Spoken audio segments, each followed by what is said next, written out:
Perkenalkan, saya Raka Fakhri Arisatya. Dan saya Muhammad Rian Jadal Khair. Kami tim peneliti dari SMA Negeri 1 Banjarnegara yang dibimbing oleh Ibu Amalia Norma Prastasti.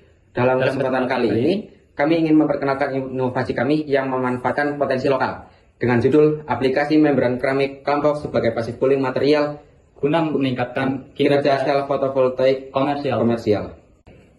Pada saat ini, kebutuhan energi listrik masyarakat modern semakin meningkat dari waktu ke waktu.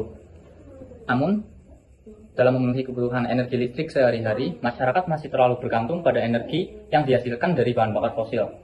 Padahal, Indonesia memiliki potensi dari energi matahari yang sangat besar. Solusi yang dapat diberikan adalah penggunaan panel surya. Namun, ada masalah utama yang ditemukan di sini, yaitu semakin panas panelnya, maka efisiensinya akan semakin menurun. Kami melihat peluang ini di Banjarnegara, terutama di daerah Kelampok. Terdapat keramik tradisional yang bersifat berpori dan tahan panas.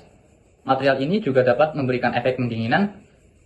Lalu muncul pertanyaan, bisakah material lokal ini digunakan sebagai passive cooling yang efektif untuk panel surya? Berdasarkan hasil tersebut, kami merumuskan dua pertanyaan yang utama, yaitu yang pertama, bagaimana hasil pengukuran arus dan tegangan dari sel PV monokristalin dengan dan tanpa keramik kelompok? Dan kedua, bagaimana peningkatan efisiensi sel PV monokristalin dengan penerapan membran keramik kelompok.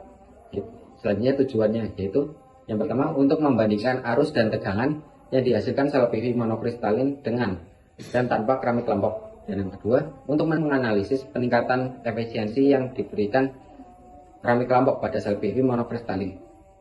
Konsep penelitian ini didasari pada prinsip pendinginan pasif dalam bentuk membran keramik. Keramik memiliki kemampuan menyerap panas, tetapi tidak mudah menghantarkannya.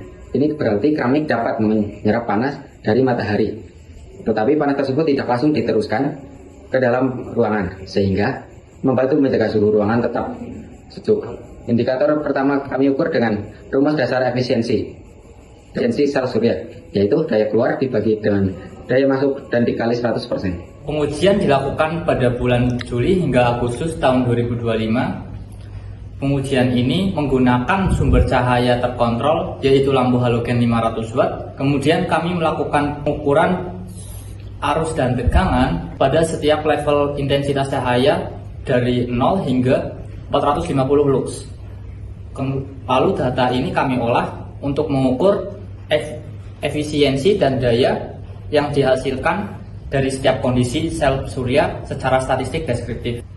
Hasilnya dari pengukuran ini terbukti bahwa penerapan keramik kelompok sebagai membran pendingin telah konsisten meningkatkan performa sel PV.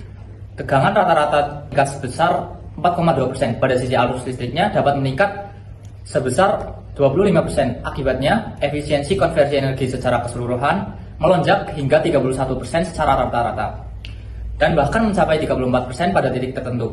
Kenaikan ini diperkirakan karena keramik kelompok tersusun atas Al2, O3, dan SiO2, suatu material yang terdiri dari silikon dioksida dan aluminium. Oksida ini membentuk lembaran-lembaran berbentuk segi 6 atau heksagonal, sehingga mempunyai ruang pori-pori yang dapat menyerap panas. Sel PV sendiri dapat mengonversi energi cahaya, namun bukan energi panas.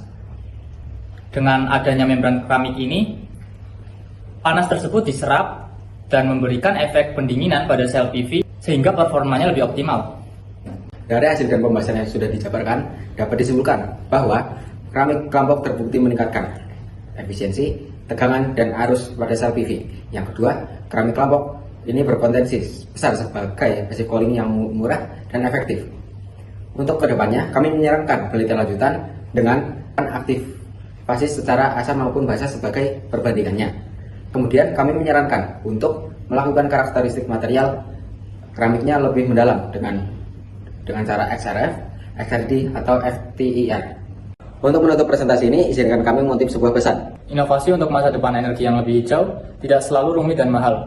Terkadang jawabannya justru ada di sekitar kita, tinggal bagaimana kita mau melihatnya dan mengembangkannya. Terima kasih. Wassalamualaikum warahmatullahi wabarakatuh.